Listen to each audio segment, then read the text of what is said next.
Welcome back to the Not Carrie Bradshaw YouTube channel. In this video, I'm recapping episode 3 of Real Housewives of Potomac. We have a lot to discuss, so let's jump right in. So, I continue to be absolutely disgusted by Juan and Robin's relationship.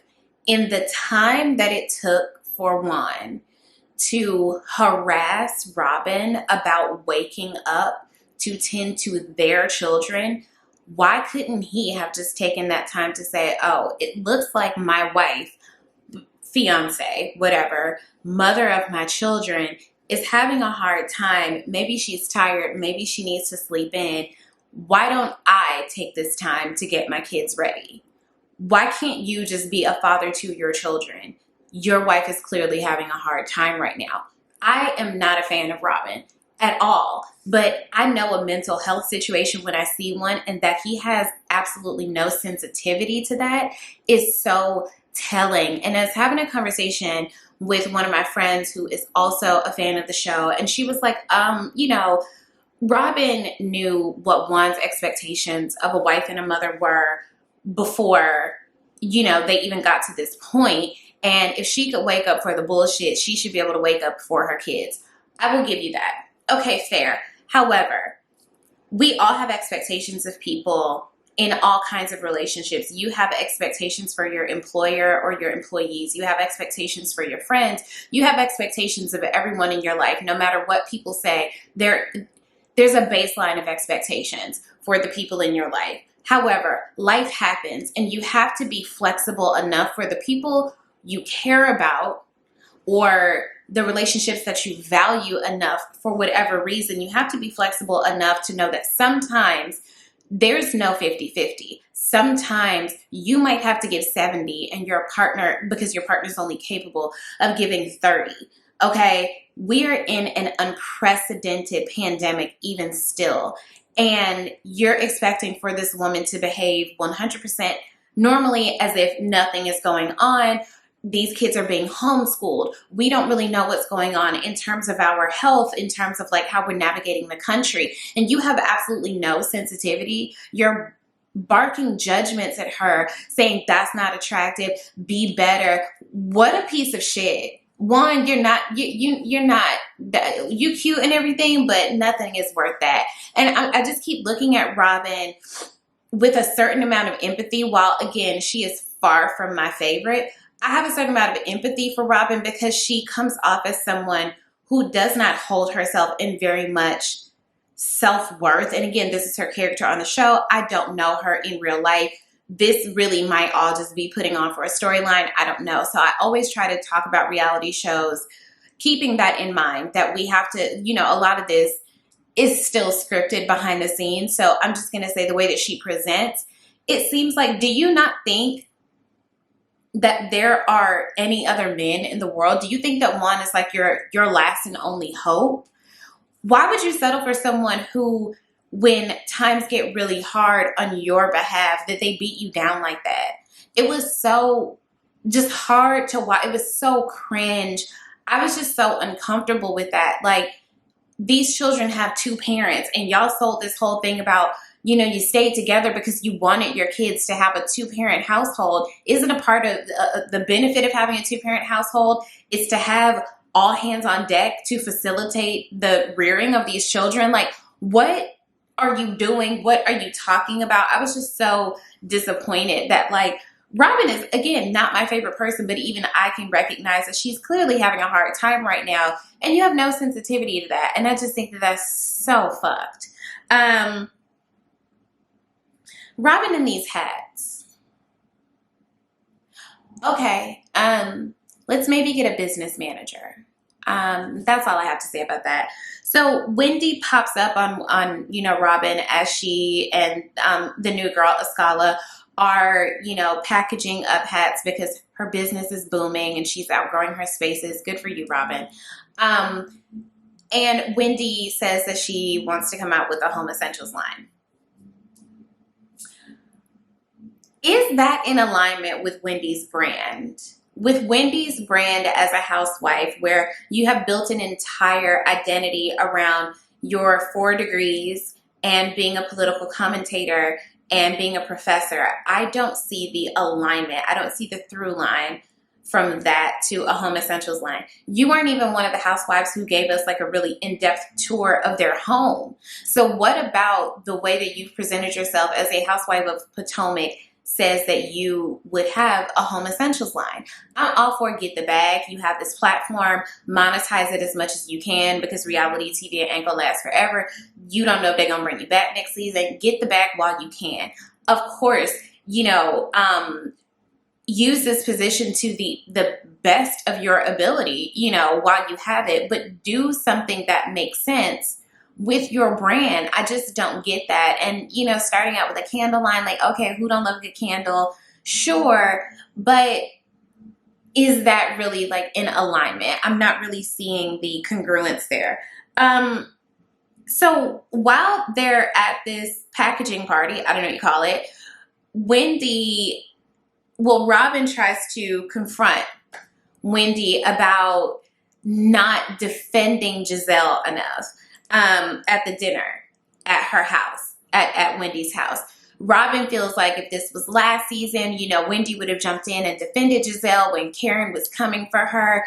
And Wendy's point was, this was at my home and I didn't want anyone to feel ganged up on. That's Robin and Giselle's problem. It's mostly Robin's problem because, again, I don't recall Giselle going as hard in the paint for Robin as the other way around. I could be wrong.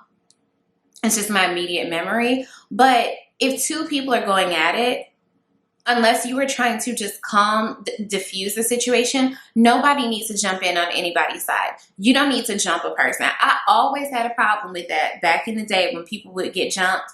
Don't jump nobody. That's lame, and that makes it look like these people can't defend themselves, okay? You can break it up, but you don't jump nobody. And I could understand Wendy being like, all right, let's, kind of calm it down. And Robin being upset that Wendy didn't want to be more messy. It's like, Robin, why don't you value yourself more? Why are you constantly pledging fealty to Giselle? Are you not comfortable in this friendship by now? Like, why do you still feel the need to do that? I just don't get it. And this ends up also making Wendy look goofy later, and we'll get to that. But Giselle can defend herself. And maybe this is something for you, Robin, to take note of, is that Giselle doesn't need you to be her mouthpiece, especially in the midst of something like while it's happening. She's an adult woman. She has no problem hitting below the belt. If she's losing the argument, she's losing the argument, but she can defend herself. So maybe take notes on what Wendy did there. And moving forward, you sit back and let things unfold how they're going to unfold. So Karen takes Candace up on her invitation and goes over to Candace's house to see her new place.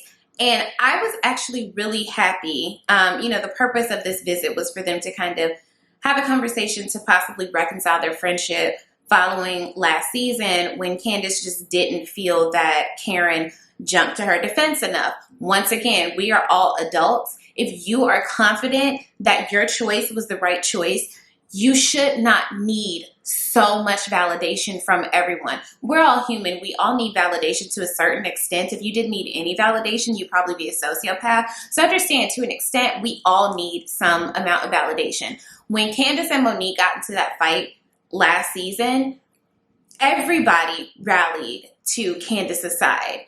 You didn't also need for Karen to jump to your side. And Karen said that she remained neutral. And she's better than me because I would have fully been on Monique's side. I've talked about that before. So we don't need to, rehash all of that.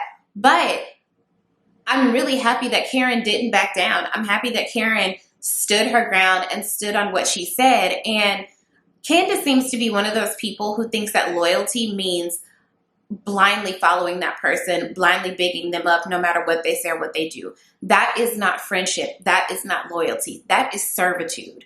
No one owes you that. You are not King Henry VIII. Don't nobody have to blindly follow you for fear of beheading, okay? A part of being a friend is having an open line of communication such that a person should be able to tell you when they don't feel like you made the best decision or that you were your best in that moment. You don't have to believe them. You don't have to agree with them, but they should be able to tell you, hey, I think that maybe you could have handled that differently. And, let's maybe talk about this. It's a way to converse with a friend in a way that is loving and that is supportive and that is productive, that doesn't have to involve, tearing anybody down. And I just don't think that that's what Karen did. Karen remained neutral. And, Candace is like, well, we'll probably never be friends like we were. And that's fine. If you can't handle someone telling you the truth, Candace cannot handle anybody telling her the truth. She loses it. She cannot stand to be confronted with her own humanity. And of course, again, all of this stems from her mom. Candace has major mom issues, which who among us doesn't? If you have a mom, if you don't, if you have parents, you got parent issues. That's everybody. But we can very clearly see Candace's mother issues because they're presented on the show. So I was really happy that Karen stood her ground and didn't back down and did not acquiesce to Candace's need for her validation in what was honestly a situation that she created herself. And I stand on that. Okay, so Giselle decides that she wants to host a pampering day for Ashley, who is just aggressively pregnant, which is absolutely lovely. So Wendy kind of takes this as the opportunity to confront Mia. I do not like to call someone insecure lightly. And I hate having to even say this, but Wendy is coming off as so insecure when it comes to Mia. From the jump, Wendy has not seen it from Mia. Off rip, she has just not been here for her. She's not featuring Mia. I want to get to know her, but do you? Because it doesn't seem like you do. Okay. Sometimes we just do not mesh with someone energetically, and that's okay. Sometimes we don't mesh with a person energetically because something about that person triggers something in us that we don't like, and maybe it's something that we don't want to confront, and that's okay. But let that be your truth. When you start making up reasons why you don't like a person, especially when you don't know them and there's no solid backing for it, you end up looking goofy. And Wendy made herself look really goofy in two ways. Number one, to say that Mia put her hand in your face. That is just not true. We are Black girls. Black girls talk with their hands. I do it all the time here. It's something that I actively try to work on. I try sitting on my hands like this sometimes, even when I do these videos, because I know it's not professional to talk with your hands, but I also feel like if I did this all the time, I would look quite robotic, and I'm not a news anchor, and that's okay. Black girls talk with our hands. There's a difference in somebody doing this, grabbing the air, blah, blah, blah, blah, blah, and putting their hand in your face. That's what that is. That's this and this.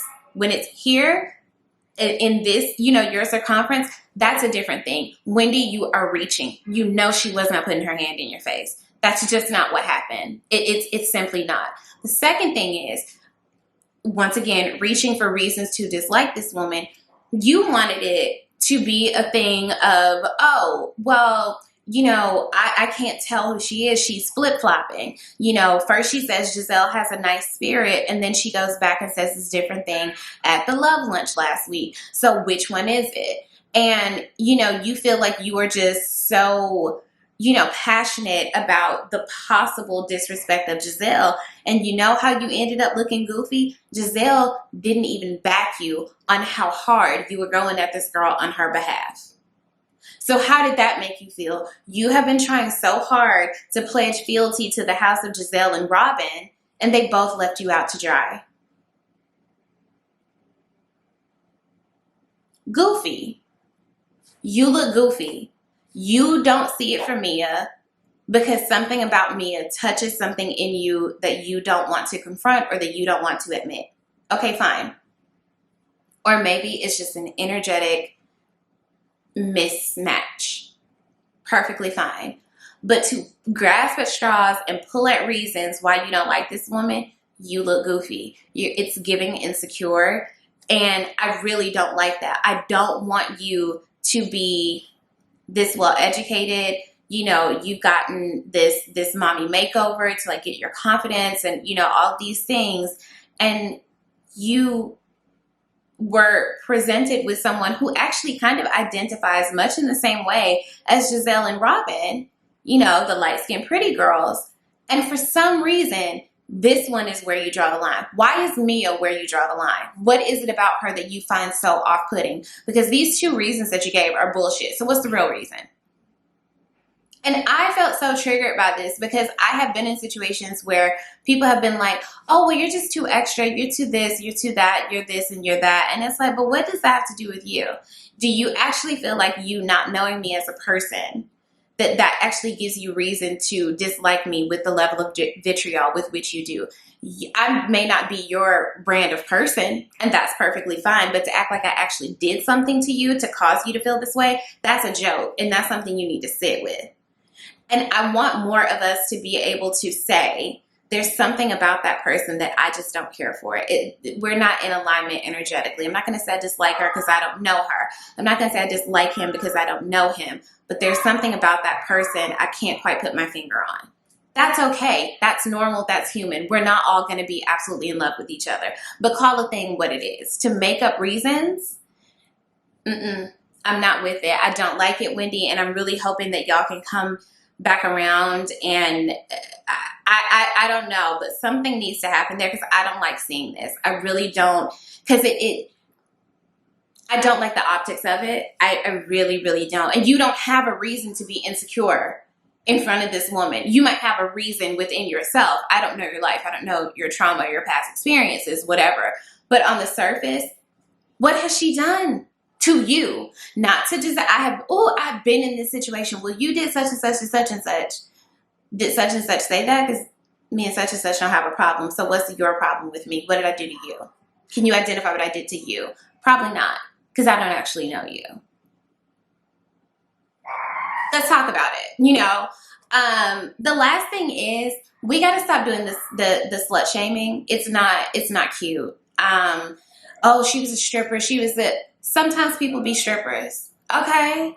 Sometimes people be strippers and they meet a man who they end up marrying. Great. Sometimes people are sex workers. What else? Move on. Okay. Like, the boring Bettys, the sour apple bitter bitches of the world. I can't. Anyway, that's my recap, my review of episode 3 of Real Housewives of Potomac. I'm really feeling pulled into this season, so I'm quite enjoying it. Let me know what you guys think in the comments. You know, slide on down there. Let's have a little chat. Be sure to subscribe to my channel. Be sure to share this video. And if you really like what you saw and want to help support me financially with a little coin, you can always become a patron of the Not Carrie Bradshaw platform on my Patreon. The link is in the episode description. And I will see you guys for another chat soon. Bye.